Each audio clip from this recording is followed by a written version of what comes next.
شما روز عید قربان بعد نماز عید خواندن آمده با دست خودتان قربانی میکنید. قاعده سنتیش همین است.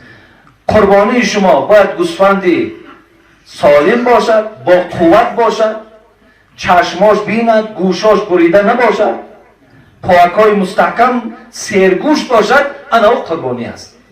ولی بعضی بایای ما بعد بازار میرود گفته هم روسا بعد یک داخلیشه بعد جدا میکنه و برای که مثال خیلی ویسش همون قیده او را همت دولت را فیل بردارد میانش بشکند، همت را پشه بردارد به هندوستان برد. انا که بعدش بعد همین ما در دولت خارج میخواندم بایها 7-8 برزگو قربانی میکردن. 7-8 برزگو تمام مردم از صاحب گوشت میکردن. ببینید خوش به حالشون مرحمت خدا بتد از این با بیشتر. یک گوه چند کس متقصر؟ 7 کس. برای بای ها 7 کس نه، هر سری آدم یک گوه کنند. چه یک بای 7 بای جمع میشه یک گوه؟ این همت نیست برادری عزیز. هر انسان هر بای یک گوه کم است به خدا.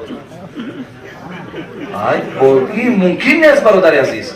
تو را خدا داده، تو را خدا داده است که انا انت کمک کو انفق ينفق علیک بوده میتومد.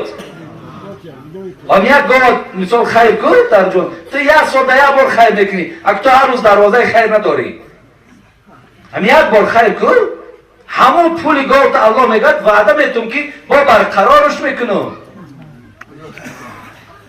برادر عزیز کی را میتیش؟ همه همسایه‌های گردوانایی که در مرده و زنده در پهلوی تو ایستادگی هستند. برادر عزیز ولی ما این قربانی را مسجدها مانده گفتیم. عید قربان هم صدقه فطر برای بایات و سامان نبود، برای بایها نرخی مویز قطعی بود. مویزهای 40 سومه این است برای بایها. برای کمبغل ها تو سامانه، برای همون بایهایی که نه بای شدن برای او اکوی گوسفندک های بایهای با با قوت گاو گیرید. هر نفر یک گاو کشید انشاءالله این ثواب میگیرید. حاضر مالها را یگان تا گوشش هاتش نیست. از 3 2 حصهش نباشد نمیشه. از 3 2 حصهش باشه و 1 حصهش نباشه میشود. یا مقصد درست خدا ما. مقصد این خدا. اوی چی با زلالی نداره. ولی اخته کردگی هم باشد درسته. اخته کرده هم میشود.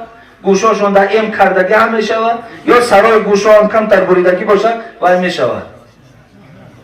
خب اگر در یک خانه 5 بای باشد 5 نفر در قربانی واجبه.